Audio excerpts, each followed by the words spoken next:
भगवान राम को भगवान मानते हैं, कृष्ण को भगवान मानते हैं। दोनों 12 साल में पढ़ने गए थे स्कूल में। तुम्हारे बच्चे कितने साल में पढ़ रहे हैं? काय 2.5 साल में गधों की तरह उनके इस पे टांग दे रहे हो किताबें। बोलो। नहीं नहीं, राम के बड़े भगत बने हो ना, रामनवमी मनाते हो, जन्माष्टमी मनाते हो, हैं?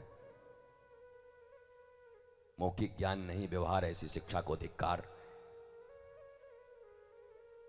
श्री कृष्ण 12 साल में गए गुरुकुलम में, भगवान राम भी 12 साल में गए। उसके पहले जो अक्षर ज्ञान होता है वो माताओं ने दे दिया था। अक्षर ज्ञान होते हैं, थोड़े कुछ ये सब नॉलेज होते हैं, वो सब बच्चों को दे रहे थे। ऐसे तीर चलाते हैं, ऐसे दौड़ना, ये करना। पर विधिवत जो पढ़ाई शुरू हुई वो 12 साल से शुरू हुई। क्या भारतवर्ष के लोग अपनाएंगे इसको? गुरुजी 12 साल में तो बूढ़ा हो जाएगा। हाँ ठीक ही बात, क्योंकि तुम भी हो गए हो। टेंशन और डिप्रेशन जिनके खुराक हो, उनको बूढ़े होने में कितने समय लगते हैं, और तुम जवानी में ही बूढ़े हो। शरीर से जवानी और बुढ़ापा का मतलब भी क्या है? वीर कुंवर सिंह 80-90 साल की उम्र में बिहार में अकेले तलवार लेकर के अंग्रेजों का ऐसी तैसी कर दिए 90 साल में।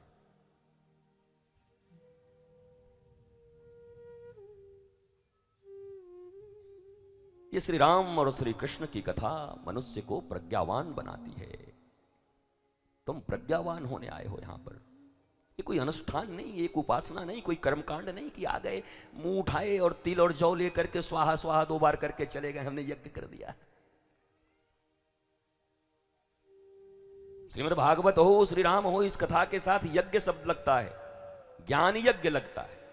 ये चावल यज्ञ नहीं है, ये सुरवा का यज्ञ नहीं है, ये अग्नि का यज्ञ नहीं है। वो यज्ञ और होगा और होना चाहिए, उसकी अपनी महिमा है।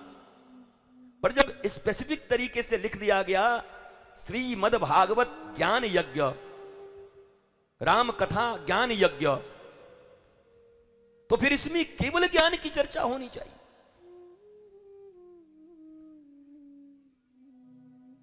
वेदों में 1 लाख श्लोक हैं, जिसमें 80,000 कर्मकांड के, 16,000 उपासना के और 4,000 ज्ञान के हैं।